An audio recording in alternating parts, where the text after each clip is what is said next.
Assalamualaikum warahmatullahi wabarakatuh. Kami dari kelompok 12 akan menjelaskan makalah kami yang berjudul Puisi dan Pantun. Sebelumnya, kami mengucapkan terima kasih kepada Ibu Junaida MPD selaku dosen pengampu bahasa Indonesia yang telah memperkenankan kami untuk menjelaskan materi kami. Baiklah, saya Luri Resti Fauzia sebagai pemateri pertama, Hanifa sebagai pemateri kedua, serta Nur Haris sebagai pemateri ketiga. Baiklah, langsung saja kami akan menjelaskan materi kami. Yang pertama, puisi. Pengertian puisi. Puisi merupakan ekspresi pengalaman batin atau jiwa penyair mengenai kehidupan manusia, alam, dan Tuhan Sang Pencipta melalui media bahasa yang estetik yang secara padu dan utuh dalam bentuk teks yang dinamakan puisi.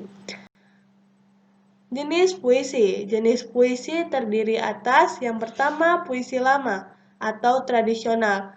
Puisi lama atau tradisional ini meliputi yang pertama bidal, kedua pantun, ketiga syair, keempat gurindam, kelima talibun, keenam selokah, ketujuh karmina atau pantun kilat.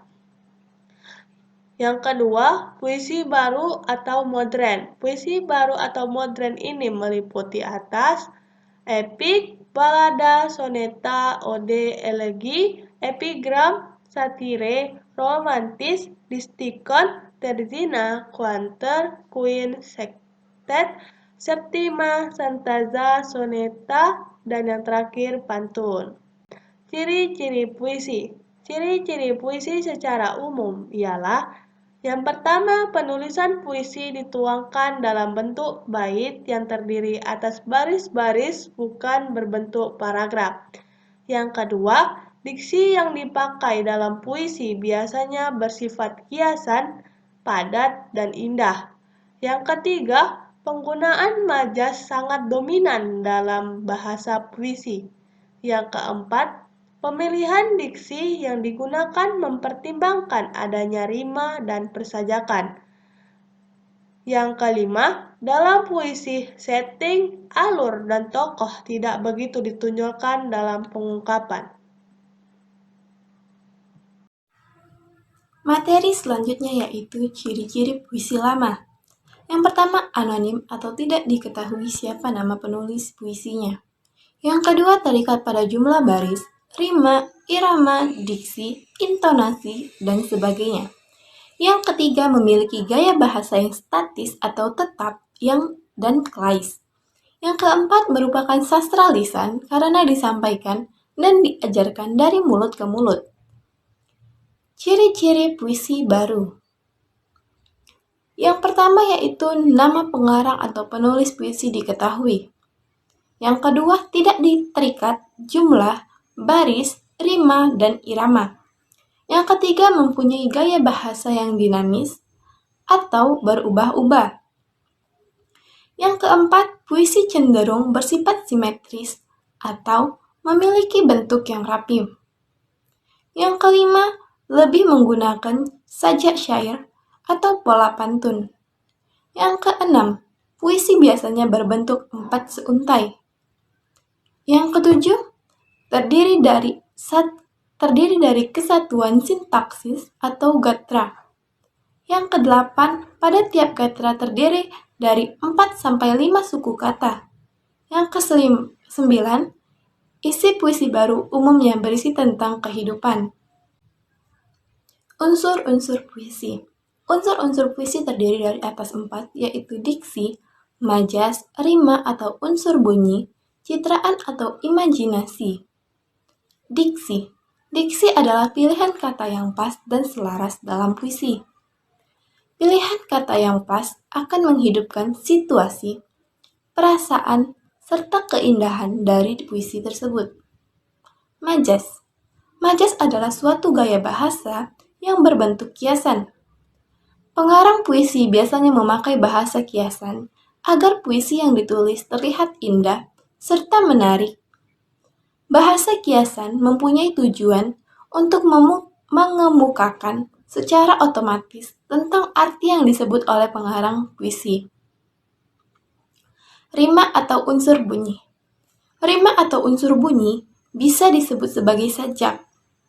Jadi, rima merupakan satu pengulangan bunyi yang berselang, baik di dalam larik sajak atau pada akhir larik di sajak. Pengulangan bunyi ini ditujukan untuk menambah nilai merdu dari puisi yang ditulis. Citraan atau imajinasi. Citraan dipakai untuk memancing imajinasi dari pembaca. Pengarang puisi bakal memakai kata yang biasa dipakai untuk mengungkap pengalaman imajinasinya.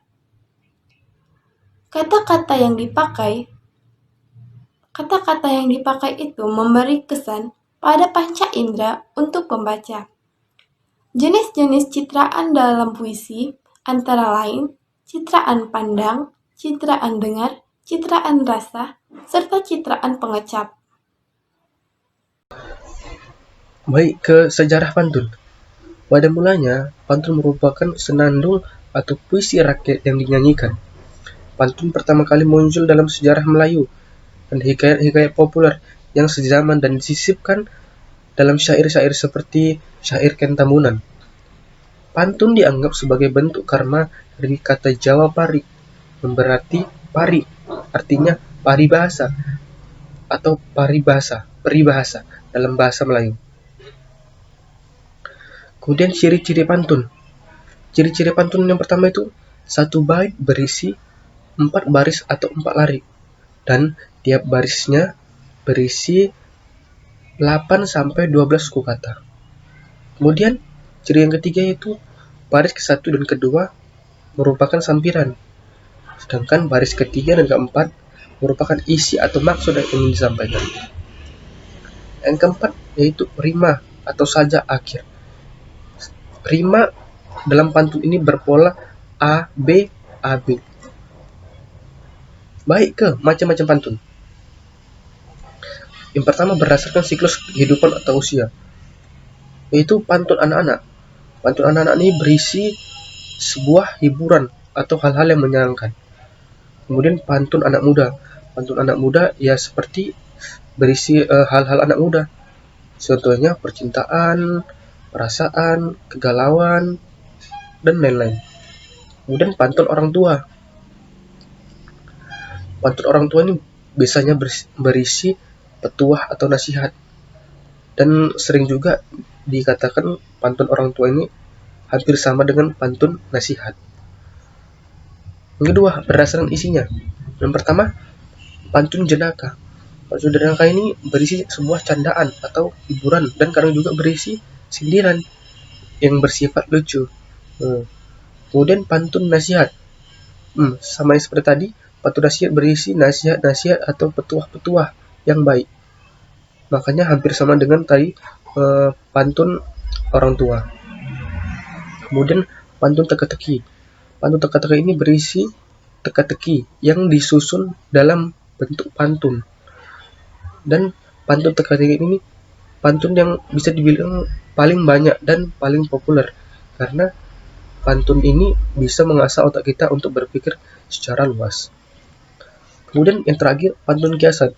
Pantun kiasan adalah pantun yang tidak bisa yang maknanya tidak bisa diartikan secara langsung karena maksudnya itu tidak dapat diartikan secara langsung gitu, tetapi memiliki makna kiasan tersendiri. Oke, sekian presentasi yang dapat kami sampaikan. Kurang dan lebihnya kami mohon maaf.